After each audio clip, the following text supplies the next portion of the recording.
السلام علیکم ورحمۃ اللہ وبرکاتہ۔ اللہ رب العزت کا لاکھوں شکر لاکھوں احسان کہ جس نے ہمیں مسلمانوں کے گھروں میں پیدا فرمایا، اور اللہ تبارک و تعالیٰ کا لاکھوں شکر لاکھوں احسان کہ جس نے ہمیں اپنے حبیب علیہ السلام کا امتی بنایا۔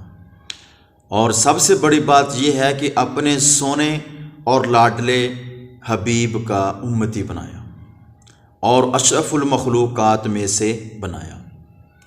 ناظرین، اور جو قرآن اللہ نے اپنے حبیب کے اوپر نازل فرمایا، وہ قرآن ایسی کتاب ہے کہ وہ سب کتابوں سے افضل ترین کتاب ہے۔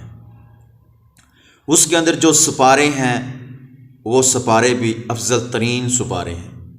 ان کی فضیلت، ان کا کمال اور ان کی شان اپنی جگہ پر ہے، اور ان سپاروں کے اندر جو رکوع ہیں اور جتنی آیات ہیں اور جتنے الفاظ ہیں، ان کا اپنا اپنا مقام اور اپنی اپنی شان ہے۔ ایک لفظ جو بندہ پڑھتا ہے اس کو کتنا ثواب ملتا ہے، اور جو پورا سپارہ پڑھتا ہے اور جو پورا قرآن پڑھتا ہے اس کو کتنا ثواب ملتا ہے، ہر ایک کے لحاظ سے، لفظ کے لحاظ سے، سپارے کے لحاظ سے اور رکوع کے لحاظ سے اور پورے قرآن مجید کے لحاظ سے، فضیلت کے لحاظ سے، درجے کے لحاظ سے اور کمالات اور شانوں کے لحاظ سے یہ اپنا اپنا مقام ہے۔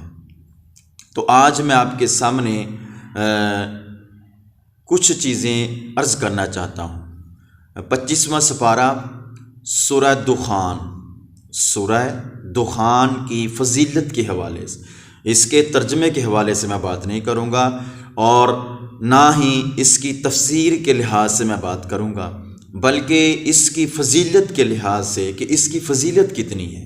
سرکار مدینہ علیہ السلام نے ارشاد فرمایا کہ جو شخص رات کو سورہ دخان کی تلاوت کرے گا، 25ویں سپارے کی سورہ دخان ہے، جو بندہ رات کو سونے سے پہلے سورہ دخان کی تلاوت کر لے گا تو میرے نبی کریم علیہ السلام نے فرمایا کہ صبح ہونے تک 70,000 فرشتے اس بندے کے لیے دعائے مغفرت کرتے رہتے ہیں۔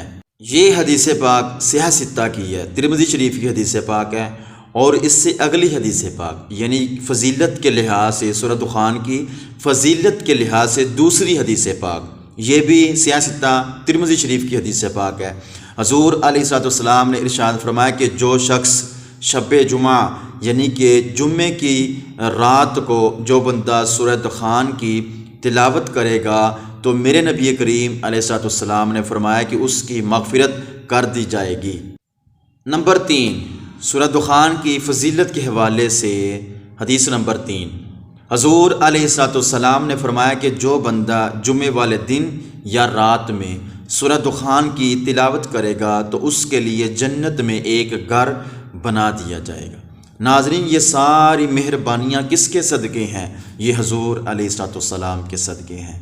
یہ اللہ تبارک و تعالیٰ اپنے بندوں پر کتنی مہربانیاں فرما رہا ہے، کیوں؟ یہ حضور کی وجہ سے ہے۔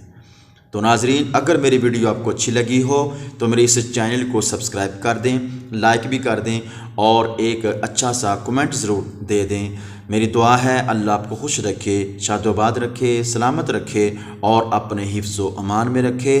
والسلام ورحمۃ اللہ وبرکاتہ۔